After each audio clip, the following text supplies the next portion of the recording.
namni qawwee hidhatee mana murtii seenee abbaa seeraa fi haadha warraa isaanii ajjeesee uummata rifachiise. Itti murteeffamuusaa bareegaa warraaf abbaa manaa ajjeesee jira. Mee kan waliin ilaalu ta'a.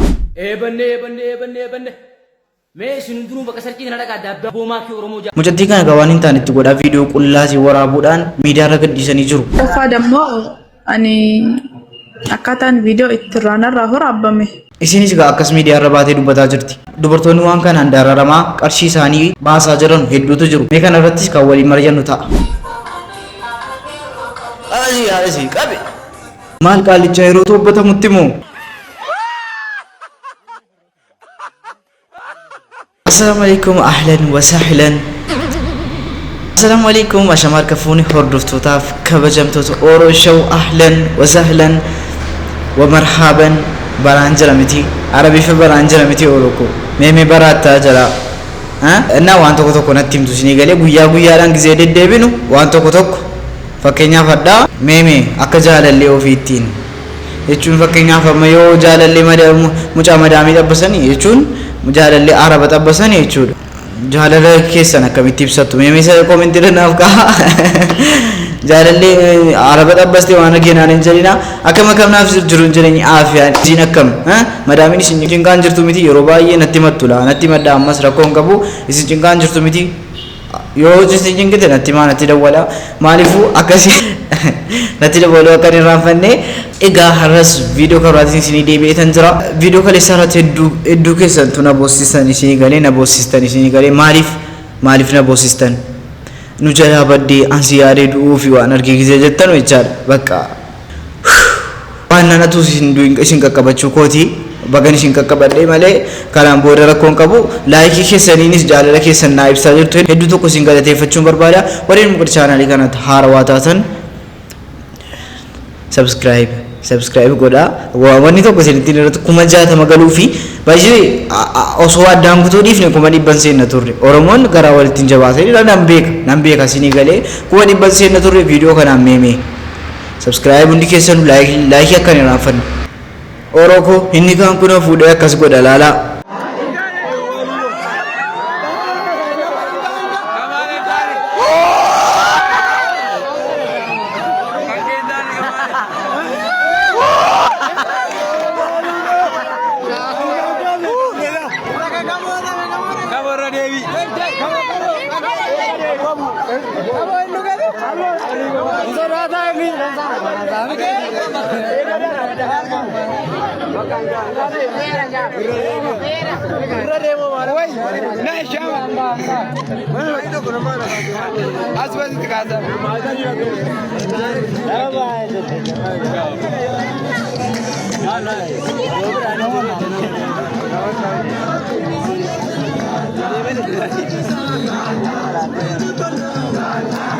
Jarikum mushirada jarri bello fatan wanar ki mushirada jarri sun lama minzedam or kanan wal fudani yo kana kahiriya wanar ki ratifakada ichar balifu rakon kab akka feten ta ichu rasingili da wad rasingili da yaduni na fi amma baka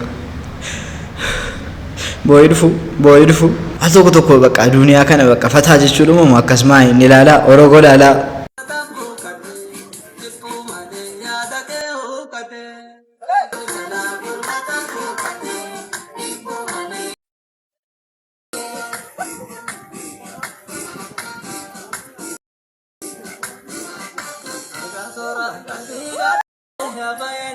Giroo abbaasaati kuno giroo abbaasaati akka saadha sifata jechuudha. Garuu jaarsi yeroo dulluma gona tobbachuu qaba ture. Dullumuma kana geessanii naansi yeroo kana maayini tobbachuudha malee yeroo kana daansiin hawwataa mee yeroo komentii irratti isa iyyuu akkasuuf godhanii raqa duddaan sanyaa ture moo namichi kun maayini namichi moo maayini yeroo ani immoo kaleessa mucaan kun pranki jaalallee isaa waan arge jechuun yaa viidiyoo gadhiifamee nambartan isin beektan jechaadha. Mucaan kun akkasitti du'e minaamis jedhee prankiidhaan du'e waan arge jedhee isinitti himnaan jechaadha. Jechuun muudii qabate jedhee isinitti himnaan hindu dhiisaa amiiri waan arge bakka onnee ofii waan arginatti argitan jechaadha. Isinii galee akkas ta'uu qabu. Asirrattis yeroo ni du'uu dhaqu kana eenyuun viidiyoo godhee gadhiise? Eenyuun inni viidiyoo godhe kun du'eeroሽ እንዲ ቪዲዮ ጎደ ኩን እንደው ጊዜ ንዱ አከብራቸዋለሁ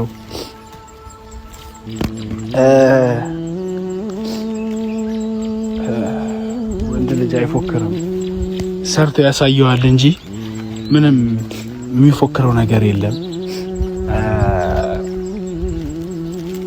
ከሞላ ጎደል ሁሉም ነገር ጥሩ ነበረ፣ ደግ ነበረ። አንዳንዴ ህይወት ሁሉም ነገር አልጋ ባልጋ አይሆንም። ተመችቷችሁ አትቀጥሉም።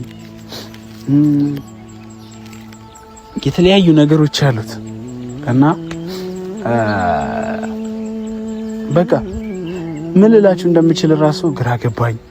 ታውቃላችሁ እኔና ቤቲ ተለያይተን አናውቅም። ብንለያየም እንኳን አንዳንዴ ፈርታ ቴክስት ታደርግልኛለች፣ አንዳንዴ ኤጋ ኩማ አርጊተሙ ጫሙ ጋፍዱ ጀዱ አከስ ጀዴ ዱኤ ቻዳ ማሊፉ አባን ቀዳቲ ሱን አባን ቪዲዮ ወዳሩቱን አከን እንዱኔ ዶቡ ቀበቱሬ ቻለቹን ጀራሚቲ ዲሳ አደራ ዲሳ ወሪ ጎቦም ሲኑ ዲሳ አተው ማሊፉ አከ ፌደን ትፍረዳ ቪዲዮኒ ሞየዱ ከና ሚዲያ ረከሌሳ ከኤ ቻዳ አከ ተኮ ሆኤ ሰማይ ባይዙሮ ቻዳ yeroo baay'ee isinitti himna ijoollee Oromoo dhiisaa dhiira amantanii jala jechuun jala inni kuni isuma dhiira amananii mana dhaqaniiti malee viidiyootti erganuu miti laa. Addunyaan guutuun akka biyyattii Itoophiyaatti Oromiyaan guutuun Itoophiyaan guutuun guyyaa lamman kana sadan kana daawwannaa intala kanarra jira jechuudha. Intala kana silaa kan ilaaluu qabu abbaa warraasii qofedha. Garuu obboleessa dhabuu, obboleetti dhabuu, abbaa hayaa dhabuu, harmee hayaa dhabuu, wallaa dhabuu, biyya dhabuu, maatii sii gorsuu dhabuudhaan ilmi dhiiraa akka hin taane godhee fidee miidiyaa hawaasaatiif kenne. Subhaanallah. Laala akkasiin bareeddu. Mudannoo tokko hin qabdu, hin bareeddi. Garuu ilmi dhiiraa akka hin taane godhee fidee miidiyaa hawaasaatiif kenne. Hanga guyyaa qiyaamaatti hanga gaafa guyyaa qiyaamaa rabbiin kai jedhee isii kaasee gara ibiddaa isii oofutti maasii akkana guutuusaa isiitti tawwaata jechuudha. Isiif nama isii akkana godhe viidiyoo isii anis daawwadheera. Namni hin daawwatin hin jiru jechuudha. Kun utuu fira qabaattee qaama bareedduu kana akkana hin gootu. Kun utuu obboleessa qabaattee qaama isii akkas bareedduu kana akkas hin gootu. Miidiyaa hawaasaatiif fiddu. Kunitu obboleetti qabaattee qaama isii akkas bareedu kana fiddee akkas hin gootu. Kunitu hangama dhiiraa tokko qabaattee qaama isii akkas hin gootu. Kunitu haadha bareedduu, abbaa bareedduu, ilmiidhaan kaatee, barumsaan kaatee qaama isii har'a dhiirri akkas godhee miidiyaa hawaasaatti mul'isu. Haanallah. Mudaan qabu garuu abbaa manaa isii malee namni arguu hin qabuudha. Ihtiraam jedha Arabni beektaa. Ammas dabalee wasatirul awrati kan jedhu qaama ofii silaa haga gaafa qabrii dhaqan uttu jechuudha. Dhussuudhumatu barbaachisa. Qajjiisa mataa isii silaa namni arguu hin qabu. Qajjiisa mataa isii rifeensa isii qaama qullaa miti. Qajjiisa mataa isii dhiirri arguu hin qabu yoo abbaa manaa isii qofee taate malee. Subhaanallah. Ilaali. Wallahi miidiyaan guutuun intala kana irraa dubbata viidiyoo isii argeera. Maatii dhabuudhuma jedheetuma fira dhabuu biyya dhabuudhuma jedheen itti murteessa bakka hin bareeddii mucaan. Akan taane taate subhaanahu wa ta'ala. Laal fira dhabuu nama dhaga'uu dhabuu namaan buluu dhabuu waan miidiyaan nama gootu waan misenjerii nama gootu waan imoon nama gootu laal waan misenjerii nama gootu laal. Rabbiin alhamdulillahi rabbil alamin kan ilmoo durbaa obboleetti nuun kennin najaa nu baafatte ammallee gara fuulduraatti yaa rabbi dhala ilmoo durbaa nutti hin kennin yaa rabbi dandeetti qabdaati giroodha. Yoo illee ilmoo nurraa wachuu itti dhoowwadhullee malee yaa rabbi ilmoo durbaa yaa rabbi nuun kennin. Bareedduu na daba dhabdee fokkiftuun isa daba dhabdee hawaanni kun ofii hawaasaaf kenna. Subhaanallah. Egaa akkuma asirratti dhageessan hedduu tokko waan nama jibbisiisu waan dhaga'uudhaan nama jibbisiisu yeroo hedduu ijoollee Oromootti asiif achi deddeebi'aa jira jechaadha. Mucaan asirratti argitan kun egaa Maakii jedhamti. Ba'ee jira isinii galee akkamitti akka dubbatan iyyuu hedduu tokko nama jibbisiisa jechaadha. Waa'ee dhimma kanaatiin wal qabatee namoonni hedduun akka waan ajandaa gaarii wayiitti ol bahanii dubbataaro jechaadha. Kana jechuun waan hedduu tokko nama saalfachiisuudha jechaadha. Baay'ee asirratti wanti isin jechuu qabu namni gadhiise mataa dhumti isaa annagaanatti fakkaatu jechaadha. Haadha deessin beekniti akkas godhe jechaadha wanta kana. Ilmoo durbaa tokkotti akkas gochuu jechuun namni beekaan namni dhiira jedhame tokko akkas gochuu jechuun hammam akkanii nama jibbisiisu. Mataa duwwaa gootanii waan akkasii dubartiis hojjettan rabbi isiniif baasa guyyaa tokko. Yoo rabbi jedhe isinis akkuma mucaa kana salphiftan isinis hin salphattu jechuudha. Mucaa durbaa manaa wasawwastanii ittiin haasuftanii dubbattanii waan damma gootanii haasuftanii bakka akkasiitti gatu jechuun waan hedduu tokko nama jibbisiisudha. Dubartoonni akkuma inni mucaan ammaa jedhee kee kan sammuu hin qabne hedduutu jiru. Bakka kan gorsan nageenye kan calam jedhanii qofa mataan jara ajaju duuka deeman jiru. Dhumni keessan akkas jechuudha. Of eeggannoo guddaatu barbaachisaa jechaadha. Maaliif akkas zinaa dalagdanii maaliif akkas taatan hin jedhu. Maaliif isa rabbiif isintu beeka. Isintu itti gaafatama. Qophaa keessan qabrii seentuun waliin hin seentanu. Isa murtii mataa keessanii dhiqa. Silumaa bakka akkasiitiin kan nama ga'u amantii ofii seeraan qabachuu dhabuudha jechaadha. Kanaaf waan hedduu tokko nama jibbisiisudha. Meemee afaan isiitiin maal baasti jiraatti mucaan. tokkoffaa dammoo ani akkaataan viidiyoo itti irraa waraabame jaaladheeti miti akkuma argamu dhalaan takka viidiyoo irraa waraabamu ufitti dhiistu eenyuyyuu laafaallee hoo ta'e jabaallee hoo ta'e haga hoyyaan ofirraa dha'ee ofirraa baasuu hin danda'a nama sanii. Lammaffaa dammoo waan inni godhillee hin beeku. Sadaffaa akka isaatii miti adiidha. Dhiirri tokko sirraa waraabuun waan jiru nama jaaladheeti miti kanarraa waraabame jaalallee kiyyallee miti. Goddanyaa jaarsaa goddanyaa tiyya fuudhee waan ta'eef an akkasitti bira dhaqee akkaataa itti narraa waraabame asirratti himamuun hin barbaadu. Sadaffaa dammoo Umar Bukaarii walumaa galatti Oromoon namni 2400 azala jirtanii yoo lubbuun kiyyallee kaba'u ta'e Umar Bukaariitu lubbuu kiyya baasee jechuu. Mbooyi maama. Mbooyi dhufee viidiyoo kana si baasamoo hin dhuftaan sagalee Amiir irra ergeera takkaan hunda isaatu Amiir sinaa dhageessisu. Sadaffaa dammoo jiloolee as keessa jira wanni nama saalfadhu fi wanni nama sodaadhu amma booda hin jiru ani isi fiddan jiru dhufeetti riyaadiin jira amma dhuftanaan jedhe jilooleen dhuftee garsi baasamoo hin dhuftanaan jedhee Umar Bukaariitti walirra hidhanii taratara waan irra hojjechuu hidhattee hin beeku dhufanii taratara nagaafatan. Jennaan jiloonillee hin jiru jedhan hin jiraanaan jennaan wanni akkasii hin jiru hin dhufu jaazaa viidiyoo miti hoofeetan amma waan feetan gabbaastan malee jedheen hin arrabsee jennaan intala haadha raamma agartanaan jedhee silkii keessaa bahi jedhee jiloon irra gaccufeeti lixe.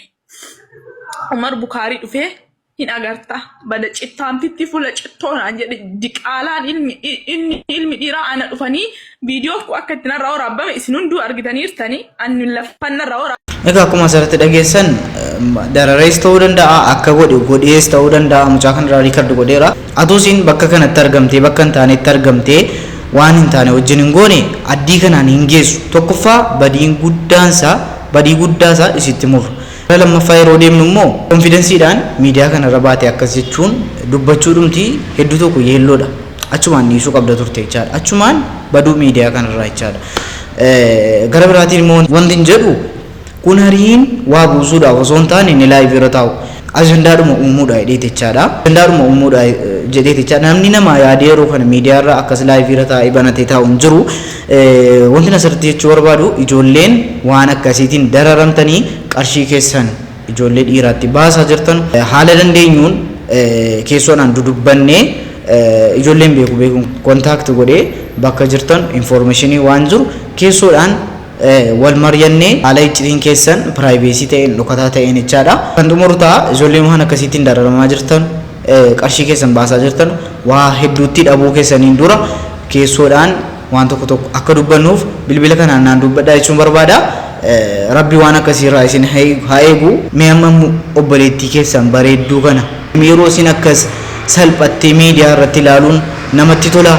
Mee nama jibbisiisu haqiiqaa asuma dhugumaa nama jibbisiisu hedduu tokko nama jibbisiisa. Rabbi waan akkasiirraa nu haa eegu jechuudha.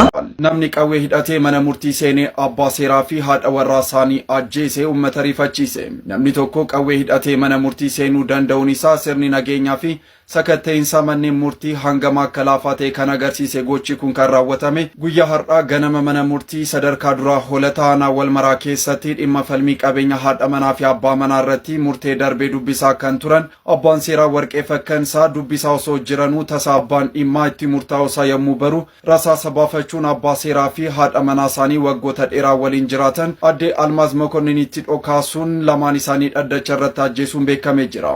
Akkasumas ofirratti sirra deddeebiidhaan dhukaasuun yeroo ammaa hospitaala ciisee akka jirus beekamee jira. Namoota dhimma kanaan shakkaman to'annoo jala oolanii qoratamaa akka jiranis. Egaa akkuma asirratti dhageessan wanta akkasiis jira. Hedduu tokko jechuun wanti yeroo kana dhagahaarru hedduu tokko waan garaa nama nyaatu qofaadha jechaadha. Anyway, viidiyoon irraa qabadhee dhufe kana fakkaata. Isin tolee isin barsiiseera jedhee yaada. Yaada keessan koomentii jalatti barreessuun dagatina. Yoo waan gaarii ta'e gaariidha. Yoo yaada keessanis koomentii irratti barreessuun dagatina. Maaliif koomentiin waan na fayyaduuf jechuudha. Aga viidiyoo kabiraatti walitti deebinutti Orooshaw. Bye.